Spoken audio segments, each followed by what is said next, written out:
dan sudah banyak beredar di WhatsApp ya, di berbagai grup tentang haramnya menjadikan ibadah umat Islam, agama kita ini sebagai candaan. Dan juga as-sunnah mengatur hal itu. Bahkan ulama juga banyak yang sudah berpendapat ya, orang yang menjadikan agamanya olok-olok itu bisa membatalkan akidah Islamnya, bisa murtad. Karena itu kami membuat laporan itu tujuannya dua. Pertama, kepada saudara Zulkifli Hasan agar bisa menginsyafi kesalahan dan segera bertobat, minta ampun kepada Allah, agar tetap ya menjadi umatnya Rasulullah SAW.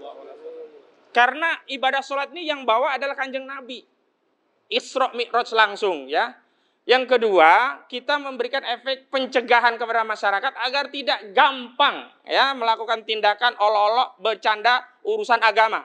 Kalau mau roasting, mau bercanda, silakan capres-cawapres itu di roasting habis-habisan. Mau pakai asam sulfat ya, mau pakai magnesium, intan, mangan, silakan. Tapi jangan coba-coba membuat candaan terhadap agama Allah, agama Islam. Karena kita kelak ke akhirat itu membawa agama itu sebagai password untuk mendapat ridha Allah dan masuk surganya Allah. Kalau kita tidak diakui sebagai umatnya Rasulullah, bagaimana kita bisa memasuki surganya Allah SWT?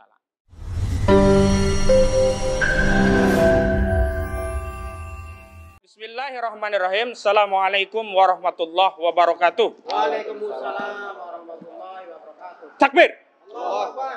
Hari ini sekali lagi kita luruskan niat. Karena Nabi SAW bersabda, innamal a'malu binniyat wa innamal likulli imri'in ma nawa. Jadi segala amal manusia, perbuatan kita itu bergantung kepada niatnya.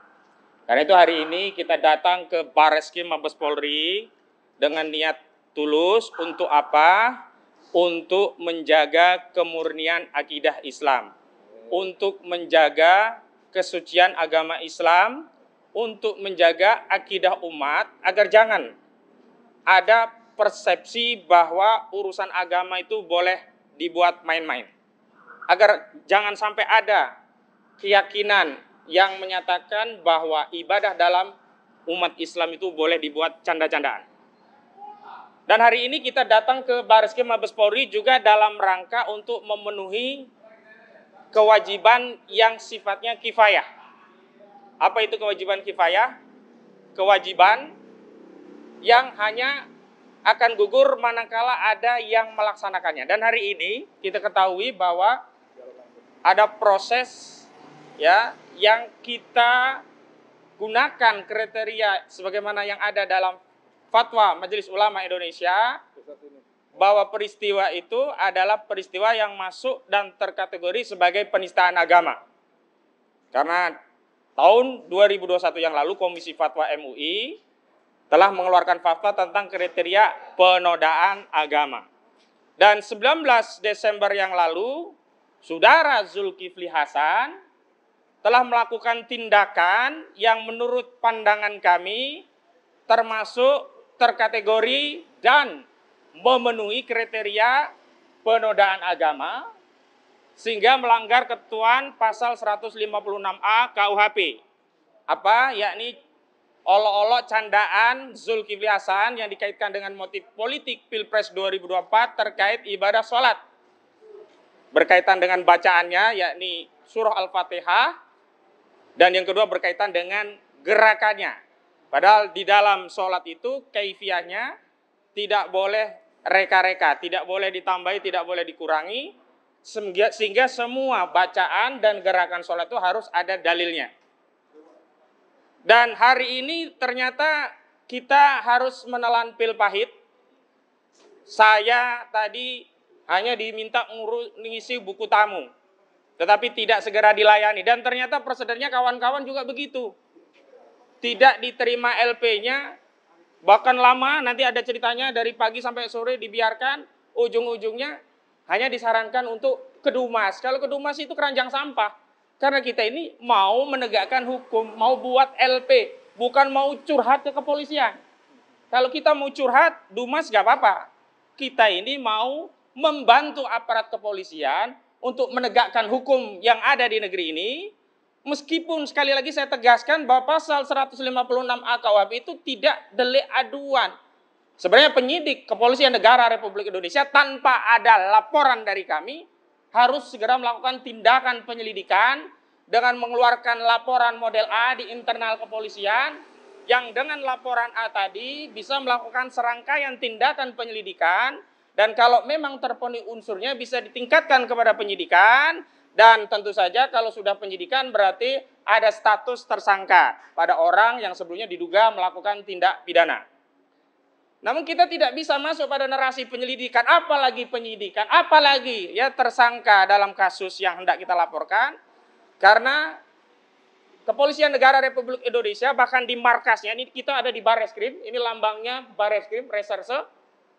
Justru kawan-kawan tadi di pingpong disuruh nunggu lama, ujung-ujungnya ke rumah kami cuma suruh ngisi, habis itu dengan alasan ditinggal saja. Dan karena itu kami mengambil sikap hari ini untuk konfes dalam rangka mengabarkan kepada publik. Dan karena itu saya ingin sampaikan juga kepada Pak Kapolri, Pak Listio Sigit Prabowo, perlu Pak Listio ketahui bahwa dalam keyakinan akidah umat Islam, masalah agama itu bukan masalah sepele, bukan masalah main-main. Dan kami datang ya mau mengadukan kasus ini buat laporan bukan dengan tangan hampa. Kami sudah menyiapkan bukti-buktinya. Dan ada di sebelah kanan saya prinsipalnya Bang Edi Mulyadi sebagai pelapor. Saya adalah kuasa hukum yang mendampingi dengan beberapa tim lawyer lainnya.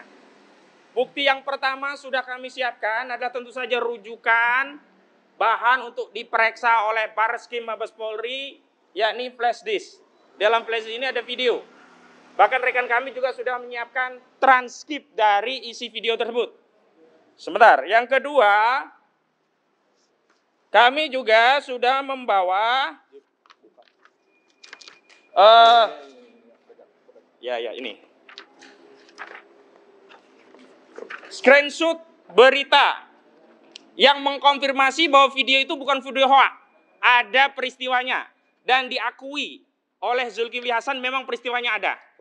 Dan itu ada di, misalkan di Detik dengan judul Kelakar Julhas kini ada yang diam usai baca Al-Fatihah. Di sini dijelaskan.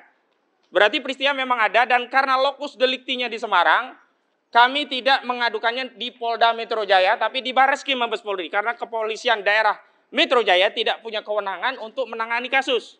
Dan kami makanya datang ke Bareskrim Mabes Polri. Apalagi ini berkaitan dengan seorang Zulkifli Hasan, seorang tokoh yang levelnya nasional, bukan ecek-ecek, begitu ya.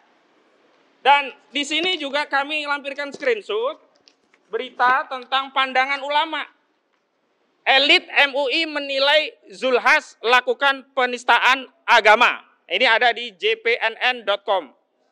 Ini diantaranya diungkapkan oleh Wakil Ketua Dewan Pertimbangan Majelis Ulama Indonesia, Kiai Haji Muhyiddin Junaidi.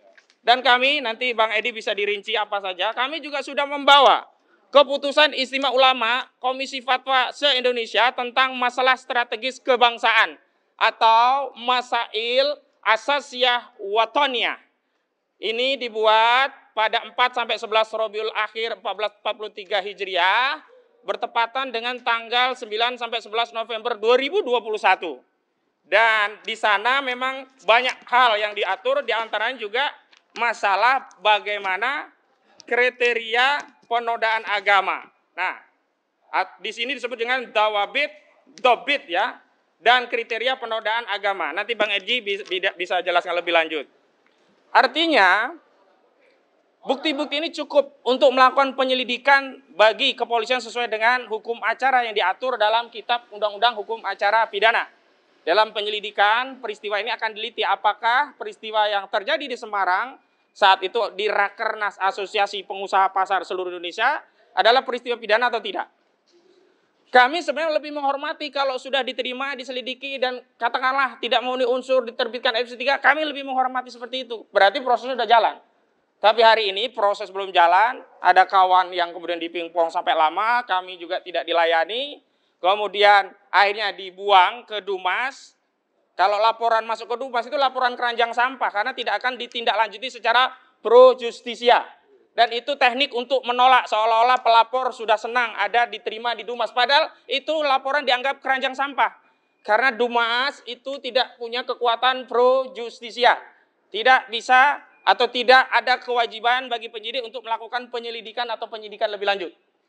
Nah, dalam kesempatan kali ini saya ingin tegaskan bahwa ukuran kita menilai suatu tindakan itu apakah terkategori penistaan atau tidak bukan pernyataan tokoh. Dan satu tindakan itu menjadi baik atau buruk bukan juga mengikuti tokoh.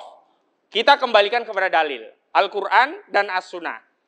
Dan sudah banyak beredar di WhatsApp ya, di berbagai grup tentang haramnya menjadikan ibadah umat Islam agama kita ini sebagai candaan. Dan juga As-Sunnah mengatur hal itu. Bahkan ulama juga banyak yang sudah berpendapat ya, orang yang menjadikan agamanya olok-olok itu bisa membatalkan akidah Islamnya, bisa murtad. Karena itu kami membuat laporan itu tujuannya dua. Pertama kepada saudara Zulkifli Hasan agar bisa menginsyafi kesalahan dan segera bertobat, minta ampun kepada Allah. Agar tetap ya menjadi umatnya Rasulullah SAW. Karena ibadah sholat ini yang bawa adalah Kanjeng Nabi. Isra Mi'raj langsung ya. Yang kedua, kita memberikan efek pencegahan kepada masyarakat agar tidak gampang ya melakukan tindakan olok-olok bercanda urusan agama. Kalau mau roasting, mau bercanda, silakan capres-cawapres itu di roasting habis-habisan. Mau pakai asam sulfat, ya, mau pakai magnesium, intan, mangan, silakan. Tapi jangan coba-coba membuat candaan terhadap agama Allah, agama Islam. Karena kita kelak ke akhirat itu membawa agama itu sebagai password untuk mendapat ridha Allah dan masuk surganya Allah. Kalau kita tidak diakui sebagai umatnya Rasulullah, bagaimana kita bisa memasuki surganya Allah SWT?